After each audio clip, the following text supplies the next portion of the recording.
warahmatullahi wabarakatuh. Hai teman-teman, salam pertanian. Kembali lagi bersama kami kelompok 1.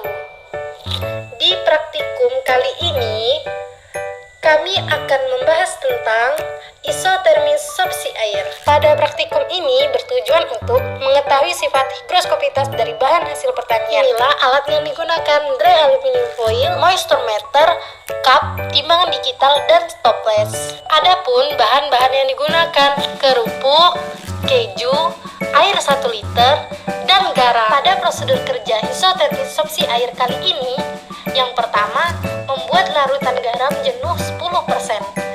Kemudian, masukkan dalam stopless, dan yang ketiga, didiamkan selama 1 jam. Selanjutnya, pada sampel kerupuk dan keju dihitung kadar airnya masing-masing. Didapatkan kadar air kerupuk 1,11% dan keju 0,80%.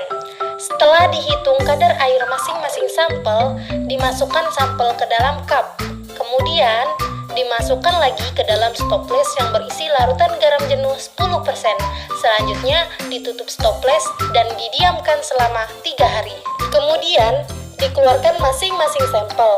Setelah itu, dihitung kadar air akhir sampel dan diamati perubahan kadar air serta tekstur pada sampel. Berikut adalah tabel hasil pengamatan isotermi sorpsi air. Dapat dilihat pada sampel keju, kadar air awalnya 0,80% dan kadar air akhirnya 0,83%.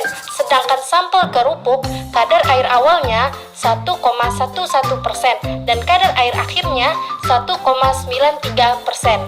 Dengan adanya larutan NaCl 10%, dapat mengkondisikan RH atau kelembapan relatif dalam stopless 75%. Berdasarkan hasil pengamatan yang telah dilakukan pada sampel kerupuk dan keju yang disimpan selama 3 hari, menunjukkan peningkatan kadar air dan tekstur sampel mengalami perubahan dari keras menjadi lembut.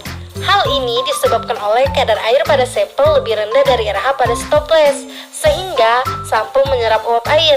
Kondisi ini yang menyebabkan terjadinya kesetimbangan kadar air sampel dengan lingkungannya, yang disebut dengan isotermi sorpsi air. Dapat disimpulkan dari hasil praktikum yang telah dilakukan, higroskopitas adalah kemampuan suatu sampel untuk menyerap molekul air dari lingkungannya.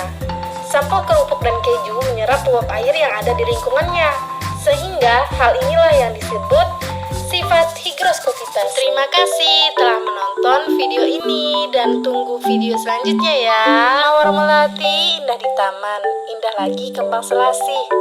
Akhir kata kami ucapkan cukup sekian dan terima kasih. Jangan lupa like, comment, share, and subscribe. Wassalamualaikum.